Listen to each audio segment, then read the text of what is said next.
चलिए आज मेरा पहला जो है बेसिक है, जिसमें कि आपको बताया जाएगा। सबसे पहले स्टार्ट करेंगे हम संख्याएं यानी नंबर्स। संख्याएं जो मेरा होता है वो क्या क्या होता है। किसी भी संख्या को अगर हम लिखने के लिए प्रयोग में लाते हैं तो वो क्या क्या होता है। 1 2 3 4 5 6 7 8 9 एवं 0, जिन्हें अंक डिजिट भी कहते हैं। क्या कहते हैं? जिन्हें अंक भी कहते हैं। यानी कि अंक यानी डिजिट भी कहते हैं। किसी भी संख्या को अगर हमको लिखना है, जैसे मान लीजिए 509 लिखना है, तो 5 0 और 9। 509 लिखने के लिए हमको क्या क्या चीज़ की आवश्यकता है? 5 दिया हुआ है, 5 0 और 9। यानी कि किसी भी संख्या को अगर हम लिखते हैं तो हमको क्या क्या चीज़ की आवश्यकता होती है। फॉर एग्जाम्पल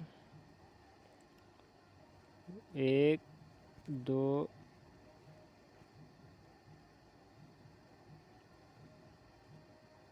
3 4 5 6 7 8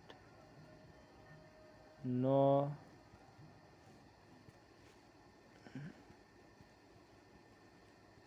और 0।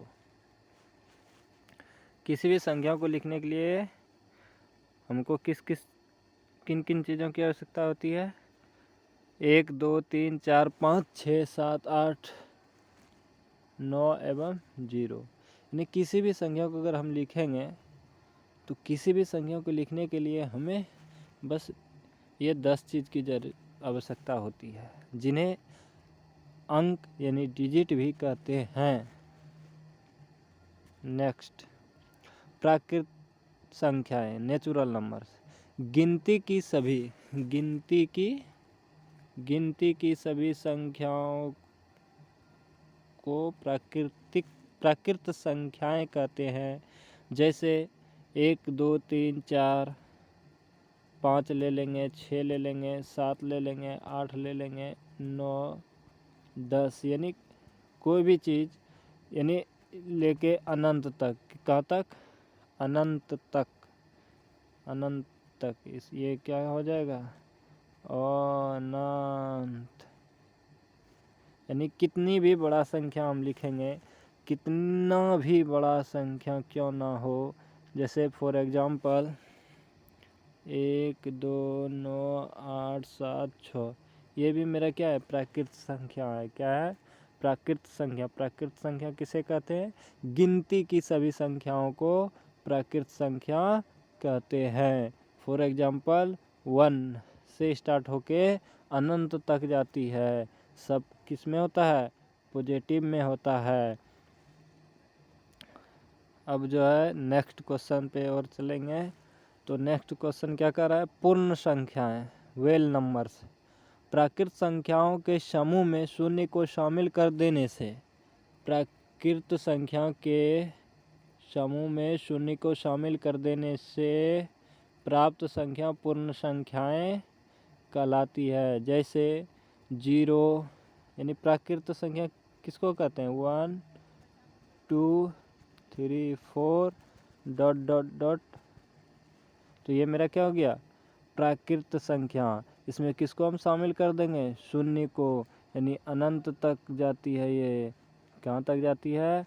अनंत तक जाती है। तो ये क्या हो गया मेरा? ये हो गया मेरा पूर्ण संख्याएं, यानी 0 यानी प्राकृत संख्या। कहाँ से प्राकृत संख्या? 1 2 3 4 से लेके अनंत तक। इसमें हम किसको शामिल कर देंगे? शून्य को शामिल कर देंगे। तो प्राप्त संख्या क्या हो जाएगी? पूर्ण संख्याएं। नेक्स्ट क्वेश्चन, पूर्णांक, इंटीजर्स। पूर्ण संख्याओं के समूह में ऋणात्मक संख्या को शामिल कर देने से यानी किसमें, पूर्ण संख्या, किसमें, पूर्ण संख्याओं के समूह में ऋणात्मक संख्या को शामिल कर देने से प्राप्त संख्याएं पूर्ण संख्याएं कहलाती है। जैसे एग्जाम्पल, तो एग्जाम्पल में हम देखेंगे, एग्जाम्पल में क्या हो जाएगा कि पूर्ण संख्या, पूर्ण संख्या कहाँ से, अभी जस्ट इससे पहले पढ़े 0 1 2 3, ठीक है, डॉट डॉट डॉट, इसमें किसको शामिल कर देंगे, ऋणात्मक को, तो -1 हो जाएगा, -2 हो जाएगा, -3 हो जाएगा। तो इससे लेके क्या हो जाएगा, अनंत तक। तो वही है -4 -3 -2 -2, यानी पूर्ण संख्या के समूह में किसको शामिल कर देंगे, ऋणात्मक संख्या को, तो प्राप्त संख्या क्या हो जाएगी, पूर्णांक संख्या कहलाएगी। और जो है नोट में देखेंगे, यहाँ पे लिखा हुआ है 0 एक पूर्णांक है, लेकिन यह न तो धनात्मक पूर्णांक है न ही ऋणात्मक पूर्णांक, लेकिन यह निश्चित रूप से और ऋणात्मक पूर्णांक नॉन निगेटिव इंटीजर तथा और धनात्मक पूर्णांक नॉन पॉजिटिव इंटीजर है। यानी ये 0 मेरा क्या है, 0 जो है मेरा पूर्णांक है, लेकिन ना तो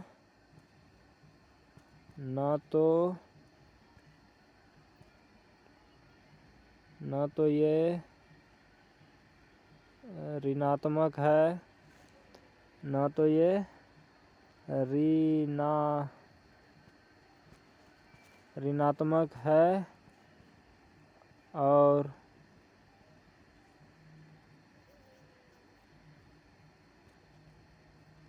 न ही धनात्मक है। 0 एक पूर्णांक संख्या है, लेकिन यह न तो ऋणात्मक है ना ही धनात्मक है।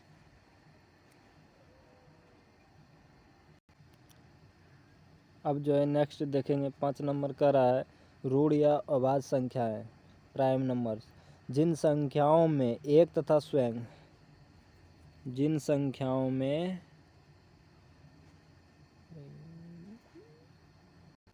चलिए देखेंगे 5 नंबर, ऋण या अभाज्य संख्याएं, प्राइम नंबर, जिन संख्याओं में एक तथा स्वयं को छोड़कर किसी अन्य संख्या से भाग नहीं लगे उन्हें ऋण अभाज्य संख्याएं कहते हैं। यानी कोई भी संख्या दिया गया है, मान लीजिए कि 7 दिया है, या तो 1 से कटेगा या फिर 7 से कटेगा। अब जैसे 9 है, या तो 1 से भी कटेगा, 3 से भी कटेगा, 9 जैसे है ये 1 से भी कटेगा, ये 3 से भी कटेगा और 9 से। लेकिन परिभाषा क्या कर रहा है कि जिन संख्याओं में एक तथा स्वयं, तो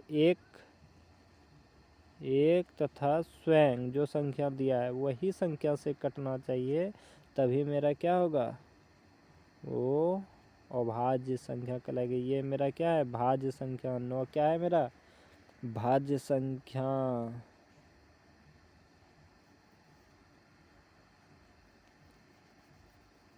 ठीक है। अब जो है यहाँ पे दिया गया है कि उन्हें ऋण अभाज्य संख्याएं कहते हैं। फॉर एग्जाम्पल, यानी 1 से 50 तक, 1 से 50 तक जो है 25 अभाज्य संख्याएं, कितना है, नहीं सॉरी, 1 से 50 तक जो है वो 15 अभाज्य संख्याएं, कितना है, 15 है, कितना है, 15 है। और 1 से 100 तक अगर अभाज्य संख्या की संख्या बोलेगा तो 25 है, कितना है, 25 है। अब जो है ये जो है 1 से 50 तक 15 है, 1 से 50 तक 15, और जो है 50 से 100 तक 10 है। टोटल कितना हो गया, टोटल 25 इत्यादि। अब जो नोट में कह रहा है एक अभाज्य संख्या नहीं है, एक अभाज्य संख्या नहीं है, भाज्य भी नहीं है। एक ना तो भाज्य है ना तो एक जो है न भाज्य है और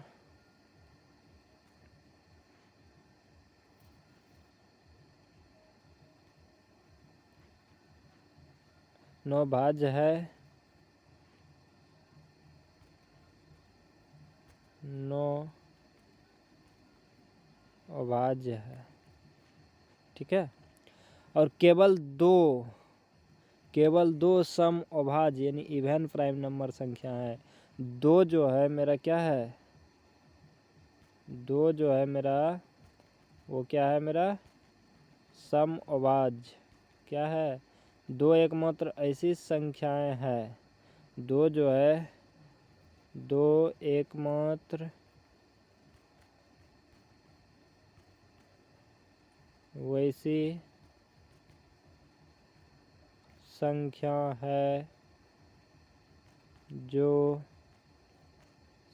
सम भी है। यानी दो के अलावा कोई भी ऐसी संख्या नहीं है, ऐसी अभाज्य संख्या नहीं है जो सम है। मात्र दो ही एक ऐसा अभाज्य संख्या है जो सम भी है। चलिए नेक्स्ट क्वेश्चन जानते हैं। अभाज्य संख्या को प्राइम नंबर, तो को प्राइम नंबर कह रहा है दो या दो से अधिक वे प्राकृत संख्याएं जिनमें एक के अतिरिक्त कोई भी उभयनिष्ठ गुणनखंड नहीं हो, कोई भी उभयनिष्ठ गुणनखंड नहीं हो अथवा उनका मोश एक हो, अभाज्य संख्याएं कहलाती है। जैसे 7, 9। तो ये कौन सी संख्याएं कहलाती है, अभाज्य संख्याएं कहलाती है। 7 का गुणनखंड करेंगे तो 1 गुना 7 आएगा। 9 का गुणनखंड करेंगे 1 गुना 3 गुना 9 करेंगे तो इसमें कौन सा आ गया, मेरा 1 आ गया। तो इसमें क्या कह रहा है कि उसका मोश एक या उभयनिष्ठ गुणनखंड, एक के अतिरिक्त कोई भी उभयनिष्ठ गुणनखंड नहीं हो, तो इसका उभयनिष्ठ गुणनखंड कितना हो गया, 1। अब नेक्स्ट जुड़वा अभाज्य संख्याएं, ट्विन प्राइम नंबर्स।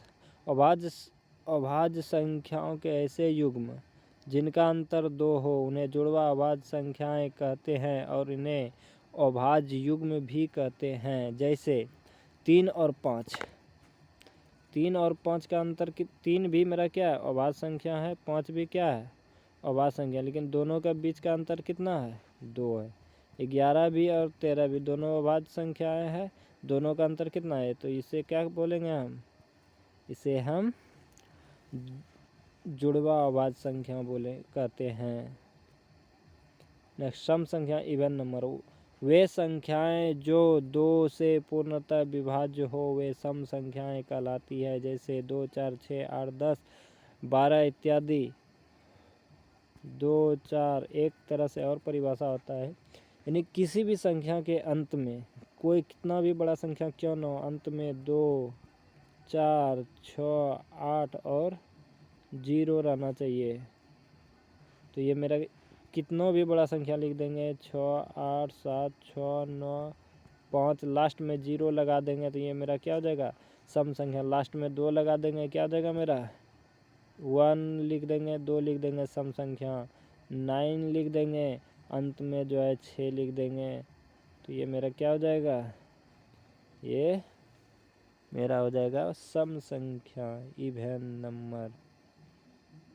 अब विषम संख्याएं ओड नंबर्स, वे संख्याएं जो 2 से पूर्णतः विभाज्य नहीं हो वे विषम संख्याएं कहलाती है। जैसे 1, 3, 5, 7, 9, 11 ... इत्यादि। यानी कोई भी संख्या, या फिर हम बोल सकते हैं जिस संख्या, किसी भी संख्या कितना बड़ा रहेगा तो हम कैसे जानेंगे, तो 8, 6, 7, 3, 2 है। अब इसमें लगा देंगे 1 लगा देंगे तो ये मेरा क्या हो जाएगा, 1 लगा देंगे तो मेरा क्या हो जाएगा, ये मेरा हो जाएगा विषम संख्याएं। अब जो है विषम संख्याएं कितना भी बड़ा संख्या क्यों न हो, हम कैसे पता करेंगे कि ये विषम है कि सम है? तो अंत में भी देखेंगे 1, 3, 5, 7 और 9, तो मेरा क्या हो जाएगा? विषम संख्याएं। बस आज यहीं ख़त्म होता है और नेक्स्ट वीडियो के लिए आगे के लिए